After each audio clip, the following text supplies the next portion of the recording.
All right, welcome back to the channel. It's your boy Fanon, and in this video, we're going to be talking about Terence Bud Crawford, Turki Alalsheik, Ennis, and David Benavidez, as people in the know are suspecting that Turki Alalsheik wants Terence Crawford to pay up.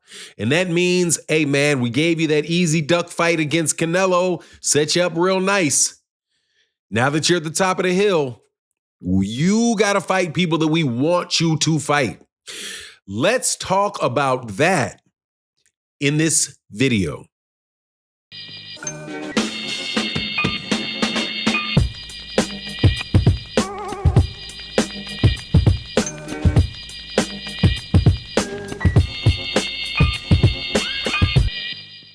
All right, welcome back to the channel. It's your boy Fanon. In this video, we're going to be talking about one of my favorite subjects, the evolution of the sport of boxing under the guidance of the very powerful and excellency Turki Alalsheik.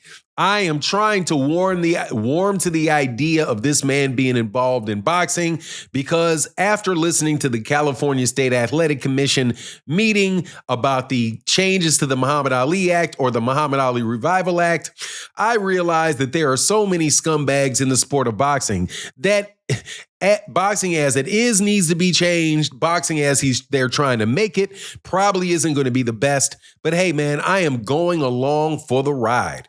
And part of the ride is watching what's going on between Terence Crawford and Turki Alalsheik. And it appears as if, and this is coming from Boxing News 24, who I think have very good sources, also oftentimes winds up being right about things, are positing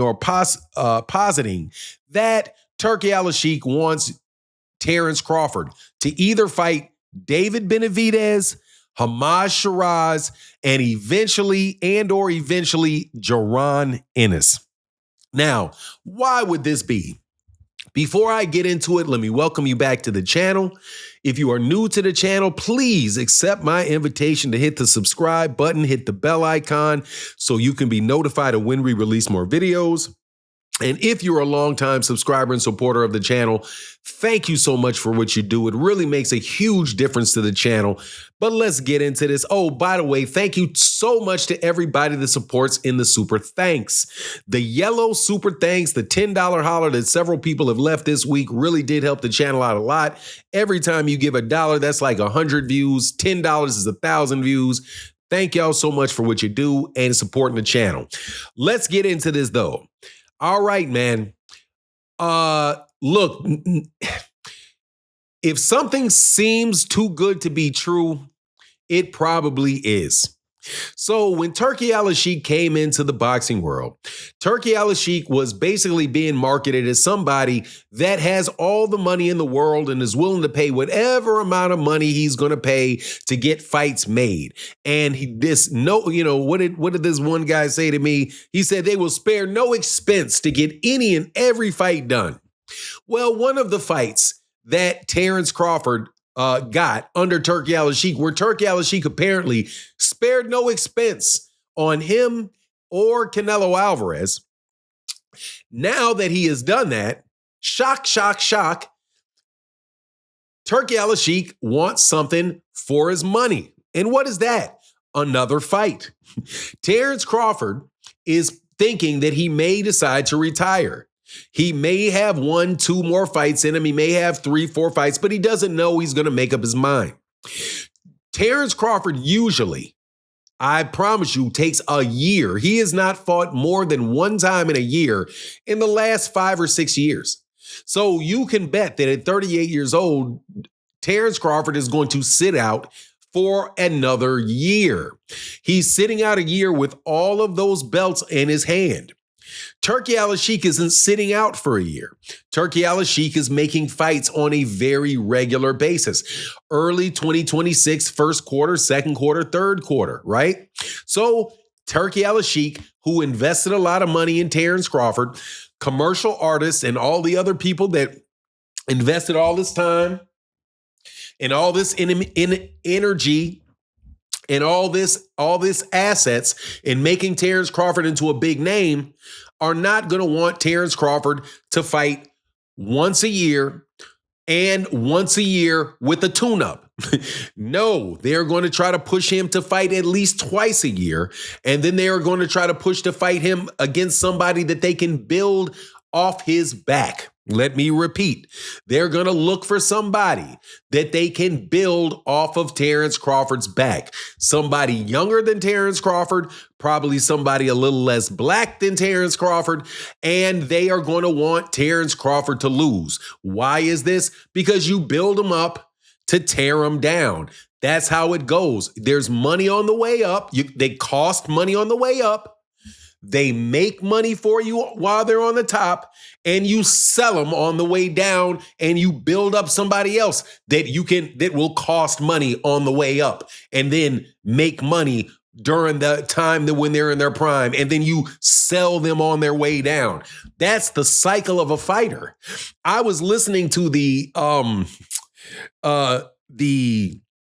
California State Athletic Commission, or should I say I was reading the excerpts from the California State Athletic Commission's hearing on the Muhammad Ali Revival Act. And they literally, I'm telling you, you have to have a facility where all of your fighters are training in the same facility, fighting each other in the same facility, training with each other in the same facility, drug tests being done in the same facility. I'm literally sitting there, watch up them setting up what looks like to me to be a SLAVE. Let me say that again, SLAVE camp. Right? They're going to control everything about these fighters. And that means that that's the model where they're able to do that, where they're able to build you up, take advantage of you, sell you while you're down, never pay you enough money to where you can actually not have to fight. That's what they're trying to do with TKO, with that TKO model, and they're going to try to spread it throughout boxing. I'm telling you, man. And as a result, guys like Terence Crawford are going to be less and less. There are going to be fewer and fewer of them. They're going to be all more working underneath that low pay scale. But again, that's the mentality of the people that are working with Terence Crawford, that they want those boxers buckled down. So Terence now floating on top, thinking that he's going to, well, I'll take this fight. Maybe I'll take this fight. Maybe I won't. No, sir. You're going to watch what happens with Terence Crawford. Terence Crawford's going to get fed to the wolves, whether that wolf is David Benavidez, that wolf in a year from now or a year and a half from is Jaron Ennis, or that wolf could be, whatever that wolf could be, Hamas Shiraz. But you better believe that is what is going to happen, and that's what they're going to push. And you're only going to see it not happen if Terence Crawford does not continue to fight. But if he continues to fight, you better believe you can bet your bottom dollar, buddy. Bet your bottom dollar that that's what they're going to do.